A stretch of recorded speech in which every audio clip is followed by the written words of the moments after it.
Gautam Buddha story. एक दिन गौतम बुद्ध अपने शिष्यों के साथ एकदम शांत बैठे हुए थे।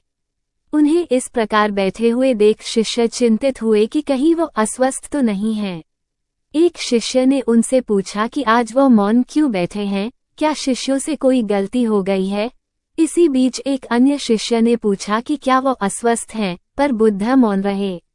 तभी कुछ दूर खड़ा व्यक्ति जोर से चिल्लाया, आज मुझे सभा में बैठने की अनुमति क्यों नहीं दी गई है। बुद्ध आंखें बंद करके ध्यान मग्न हो गए। वो व्यक्ति फिर से चिल्लाया, मुझे प्रवेश की अनुमति क्यों नहीं मिली। इसी बीच एक उदार शिष्य ने उसका पक्ष लेते हुए कहा कि उसे सभा में आने की अनुमति प्रदान की जाए। बुद्ध ने आंखें खोली और बोले, नहीं, वो अछूत है, उसे आज्ञा नहीं दी जाए। ये सुनकर शिष्यों को बड़ा आश्चर्य हुआ। बुद्ध उनके मन का भाव समझ गए और बोले, हाँ, वो अछूत है। इस पर कई शिष्य बोले, हमारे आश्रम में जात पात का कोई भेद ही नहीं, फिर वो अछूत कैसे हो गया। तब बुद्ध ने समझाया, आज वह क्रोधित होकर आया है। क्रोध से जीवन की एकाग्रता भंग होती है।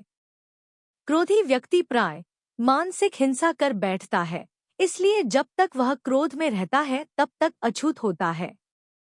इसलिए उसे कुछ समय एकांत में खड़े रहना चाहिए। क्रोधित शिष्य भी बुद्ध की बातें सुन रहा था। पश्चाताप की अग्नि में तप कर वह समझ चुका था कि अहिंसा ही मनुष्य का महान कर्तव्य व परम धर्म है। वह बुद्ध के चरणों में गिर पड़ा और कभी क्रोध न करने का प्रण लिया। शिक्षा। आशय यह है कि क्रोध के कारण व्यक्ति अनर्थ कर बैठता है और पश्चाताप उसे बाद में होता है, जिसका कोई लाभ नहीं मिलता। इसलिए हमें क्रोध नहीं करना चाहिए। असल मायने में क्रोधित व्यक्ति अछूत हो जाता है और उसे अकेला छोड़ देना चाहिए। क्रोध करने से तन, मन और धन तीनों की हानि होती है। क्रोध से ज्यादा हानिकारक कोई और वस्तु नहीं है।